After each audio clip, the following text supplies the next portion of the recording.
In the high-octane world of Hollywood stunts, Jack Thompson is a man who's seen it all, blown up, shot, and dropped from dizzying heights, all for the thrill of the audience. But when a near-fatal accident almost ends his career, Jack's life takes an unexpected turn. Now, he's thrust into a real-life action movie, where he must track down a missing movie star, unravel a dangerous conspiracy, and somehow win back the love of his life. With the clock ticking and danger at every turn, this time, it's not just for the cameras. And there's no room for mistakes. Welcome to our channel, where we break down the biggest Hollywood blockbusters and hidden gems. Today, we're diving into the action-packed world of The Fall Guy, a thrilling mix of stunts, mystery, and romance that keeps you on the edge of your seat. The film opens with stuntman Colt Seavers, Ryan Gosling, talking about how important the people in his line of business have been in the history of film and television. Colt takes a lot of hits as a stuntman, but he finds it worth it because he is in love with camera operator Jody Moreno, Emily Blunt, who aspires to become a director. In his latest project, Colt is doing stunts for major Hollywood actor Tom Ryder, Aaron Taylor Johnson. Colt gears himself up to a harness to film a scene where he takes a big fall, but something goes wrong and Colt hits the ground and severely injures his back. He walks always from the business, and from Jody. 18 months later, Colt works as a valet driver and has not spoken to Jody since the incident. He is spotted by a former co-worker who refers to him as the Fall Guy after what happened, so Colt brings his car back aggressively and by doing donuts in front of him. Later, Colt is contacted by Gail Meyer, Hannah Waddingham, a producer that frequently works with Ryder. She offers Colt a chance to be Ryder's stunt double on a new sci-fi epic, Metal Storm, but Colt refuses until Gail informs him that Jody is directing the film. Colt arrives on set and reunites with his friend, stunt coordinator Dan Tucker, Winston Duke, who informs Colt that his first major stunt back is a cannon roll, which dismays Colt because he fears he will screw that up in front of Jody. The crew goes ahead with the cannon roll stunt, with Colt's car tumbling across a beach before he sticks his thumb out to let the crew know he is fine, a stuntman habit, as he claims. When Jody sees Colt is the stuntman, she is none too pleased to see him after such a long time away, which contradicts Gail's previous claim to Colt that Jody specifically asked for him. For his next stunt, he is set on fire and blown against a wall. Colt and Jody then try to dissect the scene while unsightly discussing their relationship in front of the crew, with most people appearing to be on Jody's side. Gail visits Colt in his trailer to let him know that Ryder has gone missing after he has gotten into bed with some shady people, and she is tasking Colt with finding him to save Jody's film production within the next 48 hours. Colt then goes to his car and reminisces about his time with Jody while listening to Taylor Swift and crying before Jody shows up, and he has to play it cool. She gets in the car with him and talks about how important the film is for her, and he promises not to derail the production for her. Colt goes to Ryder's apartment to try and find him but gets attacked by Iggy star, Teresa Palmer, Ryder's girlfriend and the main actress of Metal Storm. After a bit of crashing around the place, Colt finds that Iggy is using a prop sword and he then tries to explain that he is looking for Ryder for the film's sake. Iggy tells him to go to a nightclub that Ryder goes to and to look for his drug dealer. Colt gets into the club by dressing flashy and meets the drug dealer, Dune Matus. When Colt asks for Ryder, Dune instead gives Colt a drug drink and tries to have his guys deal with him. Colt starts tripping but manages to beat up 3 goons before chasing Dune outside as he tries to catch a cab. Colt jumps in front of the cab and stops Dune from getting away. He tells Colt that he was paid to drug him and directs him to a hotel to find someone named Kevin and to ask for a fruit platter. Colt also hallucinates seeing a unicorn.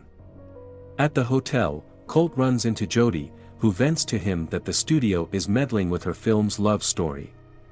Colt then meets the concierge, Kevin, Ben Gerard, who gives him a fruit platter, which is just the key to Ryder's hotel room. After a few unsuccessful tries with the door key, Colt breaks into the room by knocking the door down. Jody calls him and talks to him about some ideas for the film while playfully bantering.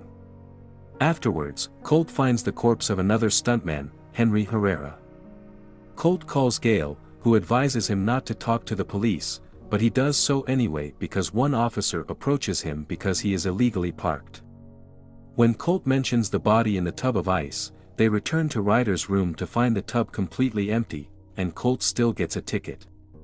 On the next day of shooting, Dan complains that Jody was inspired by whatever she discussed with Colt since she has bigger and more complicated ideas for the shoot.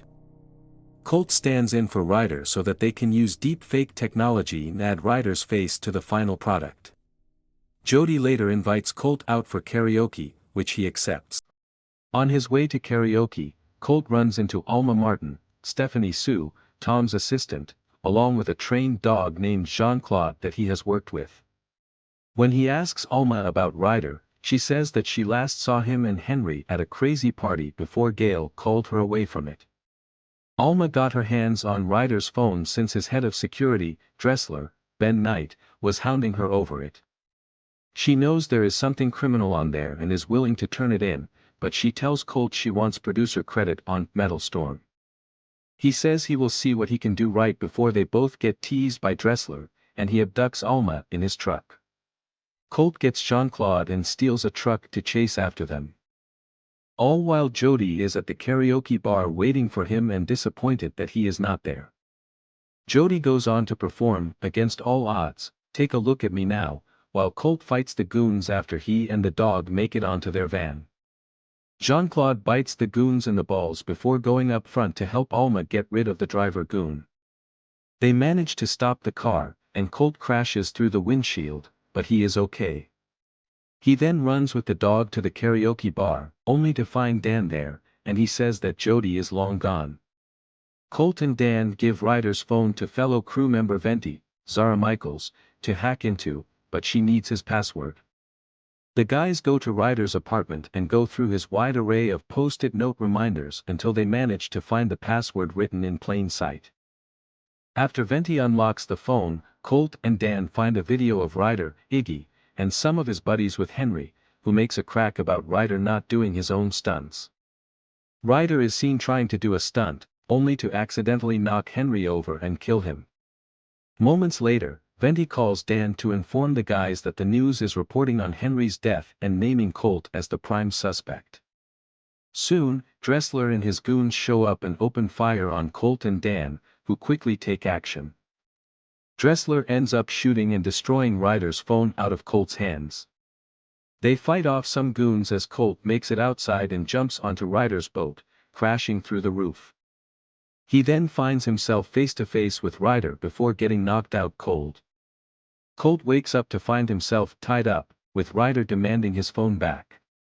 He admits to killing Henry and setting up Colt to be the fall guy for the crime, as well as informing him that the entire cover-up was Gail's idea after he went crying to her. Ryder also admits that he set up Colt's accident because he felt Colt was stealing his thunder. This happens just as Gail goes to meet with Jody to tell him that Colt is the suspect in Henry's murder.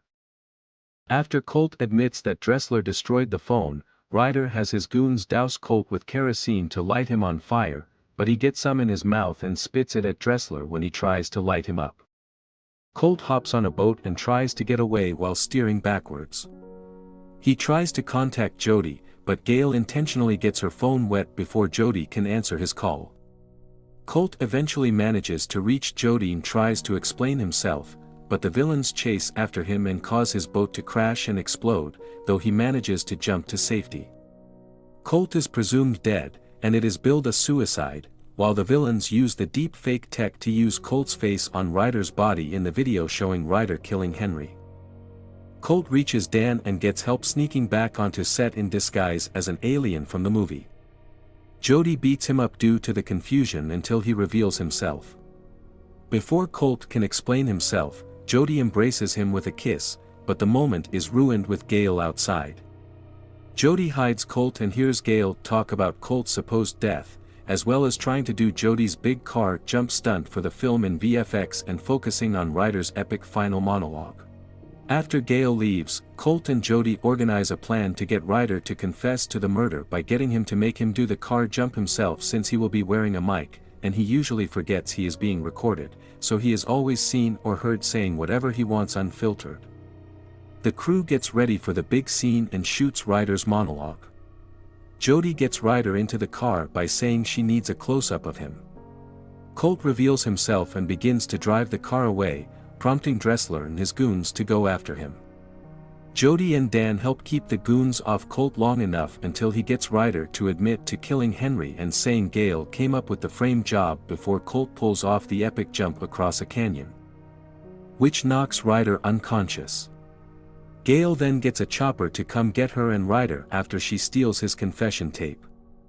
With help from Jody, Colt is thrown toward the helicopter and fights both Gale and Ryder until he gets the tape back and jumps down onto a crash mat set up by the crew at the right time.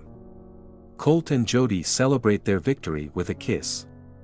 Metal Storm eventually hits theaters with Jason Momoa replacing Ryder as the lead actor. The film becomes a major hit, and Alma gets her producer credit. Colt says that while the heroes in the film got their happy ending, he and Jody got theirs as well. The credits show off the stunts shown in the film.